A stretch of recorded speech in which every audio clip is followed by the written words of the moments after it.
retribution. Oh yeah, we want retribution. Yeah, we ran out of patience. For your luck with the cold hard hatred. I can feel the vibration.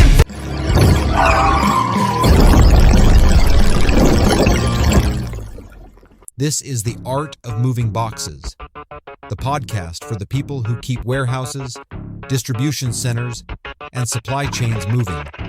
Real operations, real leadership, real experience. No corporate buzzwords, no sugarcoating, because the warehouse always tells the truth. And now, your host, James Goldman. There is a moment on almost every implementation when the consultants leave. The conference room starts to empty, the war room disappears, the daily calls start getting canceled. The project team begins moving back toward normal business. The consultants pack their laptops, someone closes the final issue list, someone marks the project complete. Leadership celebrates. The system is live, the building is still moving. Then the first serious problem happens. Orders stop releasing, inventory starts drifting. A wave does not behave the way people expected. The configuration change creates a new issue. The supervisor asks a question. Nobody has an answer. People start looking around the room. Then somebody says the sentence nobody wants to hear. Call the consultant. That is the moment when you find out whether the implementation was truly successful or whether the company was only renting knowledge. Welcome to the Art of Moving Boxes. This is where we talk about warehouses, systems, leadership, failure, recovery, and the things people are often afraid to say out loud. I have spent decades working in warehouses and warehouse systems. I have been on the operating side. I have been on the consulting side. I have been part of implementations that went well. I have also been part of situations where we fail. This episode is about one of those failures. But this is not a story about blaming the customer. This is not a story about criticizing internal teams. This is not a story about consultants being the bad guys. This is about what the consultant's real job should be. From my perspective, a consultant's job is to empower the decision maker. Our job is not to become the permanent decision maker. Our job is not to create a business that can only function while we are in the building. Our job is to help the customer run their business properly and efficiently after we leave. That is the real standard. And in the situation I'm going to talk about today, my team and I did not fully meet that standard. It is easy for consultants to point at the client. It is easy to say that the customer did not provide enough resources. It is easy to say that the super users were too busy. It is easy to say that operations did not attend enough training. It is easy to say that leadership did not protect the right people. Sometimes those things are true, but sometimes the consulting team also fails. Sometimes we get so focused on getting the system live that we forget what the customer actually needs from us. The customer does not just need a live system. The customer needs the ability to run the business. My team and I knew the system. We understood the configuration. We understood the process decisions. We knew the workarounds. We knew the exceptions. We knew where problems usually started. When an order got stuck, we knew where to look. When inventory behaved strangely, we knew which transactions to review. When a wave failed, we knew which settings and conditions to examine. When an integration caused a problem, we knew which questions to ask. We were fast. We were experienced. We could usually solve the problem. From the outside, that looked like progress. The problem was that we were doing too much of the thinking. We were answering the questions. We were fixing the issues. We were making the recommendations. We were helping make the decisions. The internal team was involved. They attended meetings. They watched us work. They received documentation. They heard explanations, but they were not building the confidence to own the system. They were not being pushed hard enough to diagnose problems themselves. They were not being required to explain why the system behaved the way it did. They were not leading enough of the decision. They were standing next to the system. They were not fully owning it. We told ourselves that we would catch up on training later. We told ourselves that there would be more time after testing. We told ourselves that once the go-live pressure came down, we would focus on knowledge transfer. Later did not really come. The project schedule kept moving. The issue list kept growing, and deadlines stayed aggressive. The customer still had a business to run. The consulting team still had milestones to hit. Then our time was up. We had to leave. The band was on the run. Elvis had left the building. The people who understood the system were suddenly gone. We had helped deliver a working system. We not done enough to deliver a self-sufficient team. These are not the same thing. From my perspective, the consultant's job is to empower the decision maker. We are not there to take over the customer's business. We are not there to make every decision for them. We are not there to build something that only we understand. We bring experience. We bring lessons learned from other implementations. We bring structure to difficult decisions. We identify risks that the customer may not see yet. We challenge assumptions. We explain the likely consequences of different choices. We help the customer understand the trade-offs. But the customer must remain the decision maker. It is their operation. It is their system. It is their workforce. It is their customer. It is their risk. They will still be there after the consulting team leaves. Our job is to make sure they are prepared for that moment. Most importantly, they need to be able to run their business properly and efficiently without waiting for us to tell them what to do. A consultant may help build the system, but our real responsibility is to build the customer's ability to lead it. That was where my team and I fell short. We solved immediate problems. We helped keep the project moving. We understood the technology. We understood the warehouse. But we did not transfer enough of that understanding to the people who would own it. We were making too many decisions. We were solving too many problems ourselves. We were moving quickly, but we were not creating enough independent decision makers. That is the danger. A consultant can become so useful that the customer never develops the capability to operate without them. That may feel valuable in the moment. It is not a successful outcome. A successful engagement should leave the customer stronger. The internal decision maker should be more informed. The internal team should be more capable. The operation should be more efficient. The customer should be able to move forward after the consultant is gone. That is the responsibility. That is the standard. That is the part of the job that matters most. Knowledge transfer fails for predictable reasons. The first reason is timing. Training is often scheduled too late. The internal team spends months watching consultants design and configure the system. Then, near the end of the project, everyone tries to transfer months of knowledge in a few training sessions. That does not work. You cannot compress judgment into a slide deck. You cannot build system ownership in a 2-hour meeting. You cannot create confidence through passive observation. The second reason is that internal employees still have full-time jobs. The warehouse does not stop because the project started. Orders still have to ship. People still call out. Customers still escalate. Inventory still needs to be managed. Labor still needs direction. The same people who are supposed to learn the new system are also trying to keep the existing business alive. When a conflict happens, operations usually wins. Training gets postponed. Project sessions get canceled. Knowledge transfer becomes something everybody says is important, but nobody protects. The third reason is that consultants move too quickly. I have done this. You know the answer. You fix it, you move on. That feels efficient. In the moment, it is efficient. For long-term ownership, it can be terrible. The customer did not solve the problem. They watched you solve the problem. Watching is not ownership. The fourth reason is that training focuses on steps instead of thinking. Click here, open the screen, enter this value. That is not enough. People need to understand why. Why is the order stuck? Why did allocation fail? Why did replenishment not trigger? Why did the wave behave differently? Why did inventory move into that status? Why did the system select that location? When people only learn the steps, they freeze when the situation changes. The situation will always change. Warehouses are not controlled classrooms. They are living operations. The fifth reason is that documentation explains what was configured, but not why it was configured. That difference matters. A future team may see a setting. They may not understand the business decision behind that setting. They may change it. Then they discover that the setting was protecting another process. Documentation without decision context is incomplete. Sometimes it is dangerous. The sixth reason is that nobody truly owns the knowledge transfer plan. Everyone says training matters. Nobody protects the time. Nobody measures readiness. Nobody tests the internal team. Nobody has the authority to say the customer is not prepared. Then the consultants leave because the calendar says the project is over. The calendar does not determine readiness. Capability does. Companies often treat knowledge transfer and training as the same thing. They are not the same thing. Training teaches someone how to perform a task. Knowledge transfer teaches someone how to understand the system. Training answers the question, what do I do?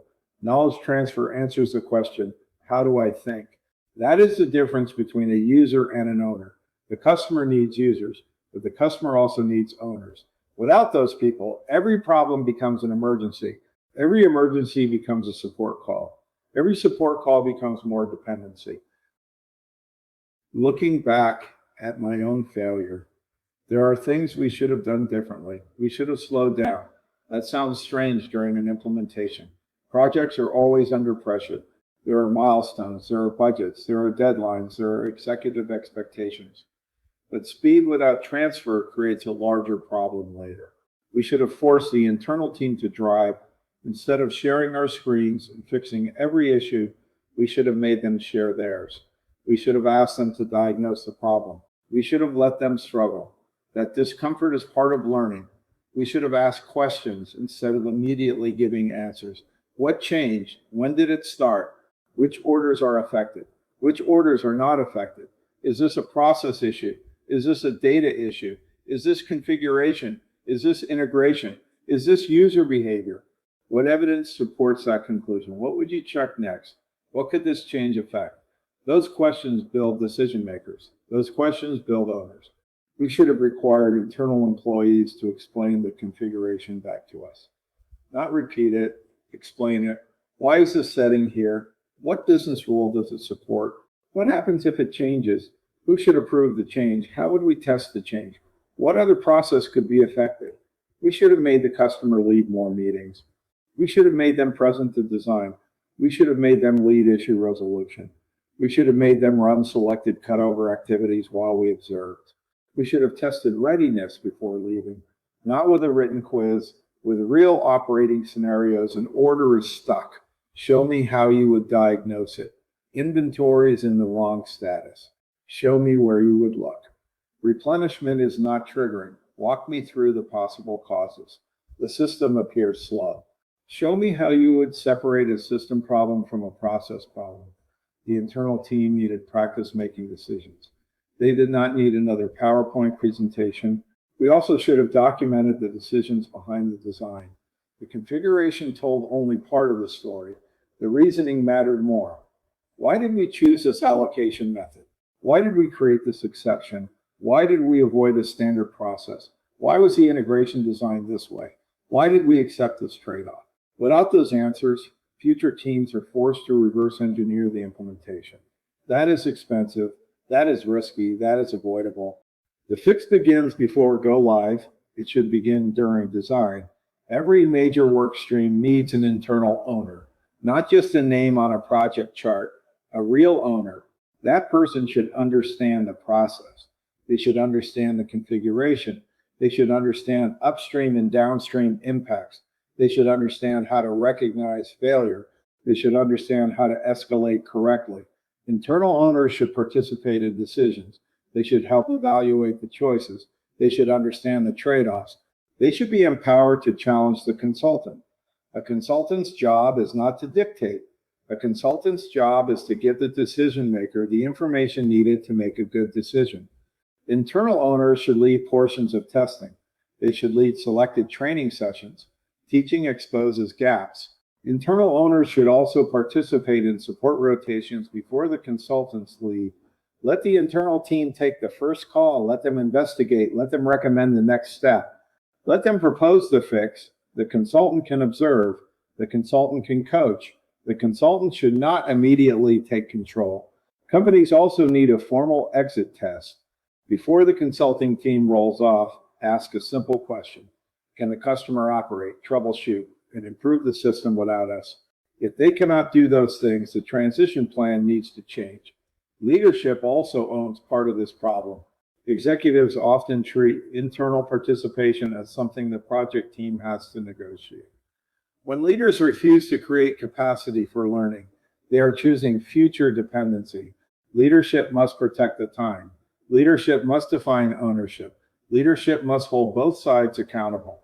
Leadership must create the conditions for both. Consultants should leave, that is the point. A good consultant should not try to create permanent dependency. A good consulting engagement should make the customer stronger. The consultant should bring experience. The consultant should bring patterns. The consultant should bring lessons from other implementations. The consultant should help the customer avoid predictable mistakes. The consultant should help the decision maker understand risk. Then the consultant should transfer that capability. There may still be an ongoing support relationship. There may still be optimization work. There may still be future phases. There may still be times when outside experience is valuable, but the customer should not panic every time the consultant is unavailable.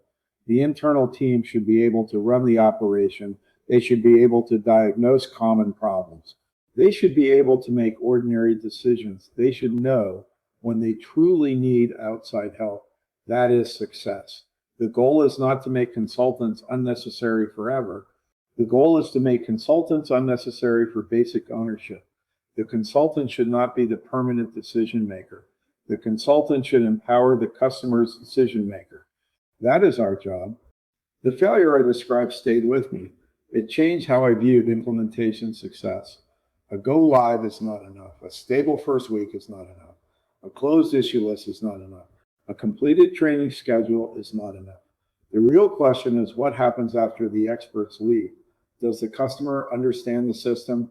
Does the internal team trust itself? Can the decision makers make sound choices? Can the team solve problems? Can they explain the reasons behind the design? Can they improve the operation? Or does everybody immediately start searching for the consultant's phone number? My team and I knew the system. We worked hard. We solved problems. We helped get the operation live. But we did not transfer enough of what we knew. We left too much knowledge with the band when it went on the run. That was a failure. I own that. The lesson is not that consultants should stay forever. The lesson is that empowerment must begin earlier. Ownership must begin during the project. Decision-making must stay with the customer. The consulting team should guide it. The consulting team should challenge it. The consulting team should improve it. But the customer must own it. Here is today's warehouse truth. A consultant's job is not to become the permanent decision maker. A consultant's job is to empower the customer to make better decisions. If the customer cannot run the business after the consultant leaves, the engagement did not accomplish what it was supposed to accomplish. Documentation is not ownership. Training attendance is not readiness. Watching an expert solve problems does not create another expert. A successful implementation does not end when the software goes live. It ends when the customer can run it, support it, challenge it, and improve it. Consultants should not leave behind dependency. We should leave behind capability.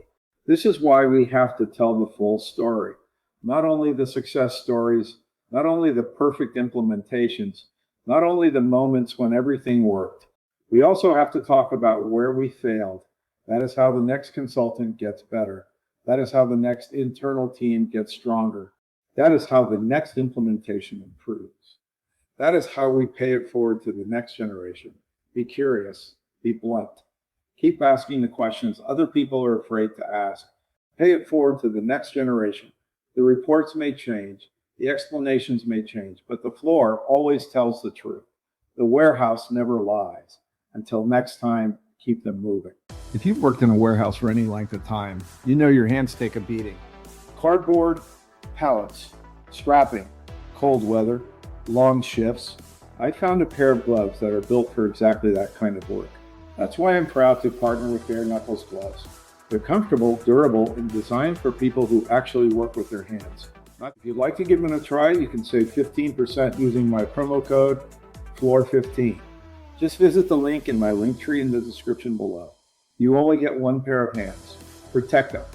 Use promo code FLOOR15 to save 15% and check out the link in my link tree. The warehouse never lies. Keep them moving.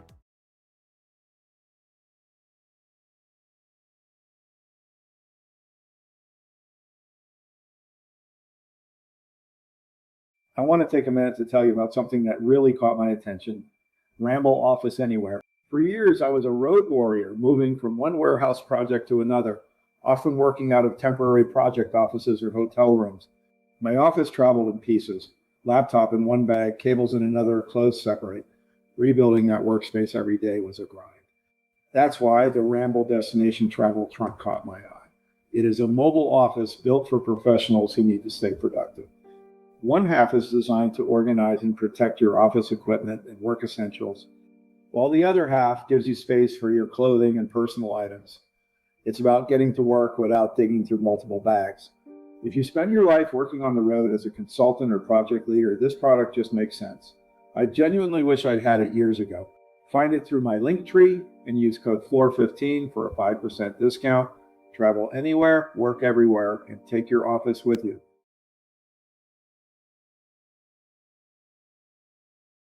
Before we continue, I want to take a minute to talk about the Art of Moving Boxes ecosystem. This has become much more than a podcast. Everything I am building under the Art of Moving Boxes has one central purpose: paying it forward to the next generation. I have spent more than 30 years in warehouses, implementations, operations, leadership, and warehouse systems. I have learned a lot of those lessons the hard way. And the reason I share these stories, these mistakes, and these experiences is so the next generation does not have to learn every lesson the hard way too. So if you enjoy this podcast and want to stay connected, everything is available through my link tree in the episode description. That is the easiest place to find all of it. You can subscribe to the Art of Moving Boxes YouTube channel, where I share podcast episodes, warehouse lessons, and short form videos. I also share longer conversations about what really happens inside these operations. You can join the Art of Moving Boxes LinkedIn group, where warehouse and supply chain professionals can connect, share ideas, ask questions, and learn from one another. You can listen to the Art of Moving Boxes warehouse radio stations while you work, travel, or keep the operation moving. You can also check out the merchandise store and support the brand. You can also find my books. The Art of Moving Boxes focuses on the lessons behind warehouse operations, while The Warehouse Never Lies brings those lessons to life through a story about leadership, systems, and people. It's about the truth that always shows up on the floor. You can also find my link to my advisory group, JGA, along with the technology, products, and professional tools I use. And again, everything is available through my link tree in the episode description. Some of those links are affiliate or promotional links, which means I may receive a commission at no additional cost to you. But the bigger purpose behind all of this is not just promotion. It is about building a community, sharing real experience, and telling the truth about warehouse operations. And most importantly, it is about paying it forward to the next generation. So visit my link tree, join the community, and keep learning. Share what you know, and help us keep the boxes moving. Thank you for being part of this journey.